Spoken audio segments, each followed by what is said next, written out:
செய்திகள் வாசிப்பவர் சிவசக்தி ஸ்டாலின்.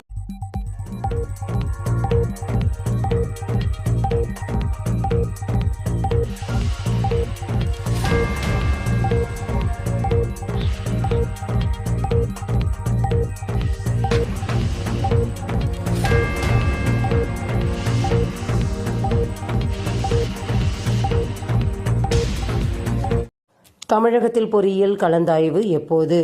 தமிழ்நாடு முழுவதும் பொறியியல் படிப்புகளுக்கான விண்ணப்ப பதிவு முடிவடைந்தன. மொத்தமாக 2.98 லட்சத்துக்கும் மேற்பட்ட மாணவர்கள் சேர்க்கைக்கு விண்ணப்பித்துள்ளனர்.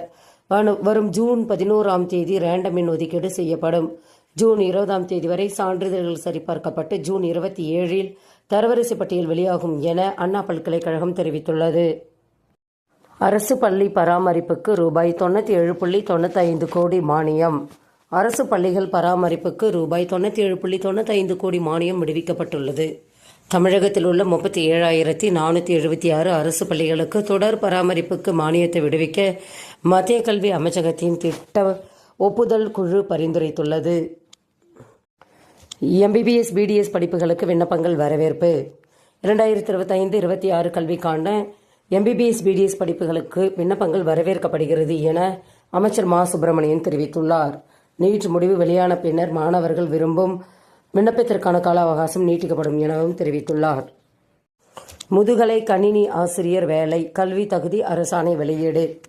அரசு மேல்நிலைப் பள்ளியில் முதுகலை கணினி ஆசிரியர் வேலை கல்வி தகுதியை நிர்ணயித்து அரசாணை வெளியிடப்பட்டுள்ளது. அதில் MSc கம்ப்யூட்டர் சயின்ஸ் B.Ed படித்திருக்க வேண்டும் அல்லது MSc கம்ப்யூட்டர் சயின்ஸ் MSc-உடன் ஒருங்கிணைந்த BSc B.Ed படிப்பு அல்லது BA B.Ed படித்திருக்க வேண்டும். இளங்கலை பட்டமும் முதுகலை பட்டமும் ஒரே பாடத்தில் படித்திருக்க வேண்டும் என தெரிவிக்கப்பட்டுள்ளது.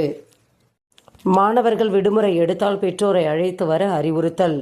கோடை விடுமுறை முடிந்து மாநிலம் முழுவதும் அரசு பள்ளிகள் திறக்கப்பட்டுள்ளன. இந்நிலையில் முன்கூட்டியே தகவல் தெரிவிக்காமல் விடுமுறை எடுக்கும் மாணவர்கள் மீண்டும் பள்ளிக்கு வருகையில் பெற்றோரை அழைத்து வர அறிவுறுத்த வேண்டும். அப்போது விடுமுறை எடுத்ததற்கு காரணத்தை தெரிவித்து தெளிவுபடுத்திட வேண்டும் என்று பள்ளி தலைமை ஆசிரியர்களுக்கு பள்ளிக்கல்வித்துறை புதிய உத்தரவை பிறப்பித்துள்ளது. செய்திகள் நிறைவடைந்தன. வணக்கம்.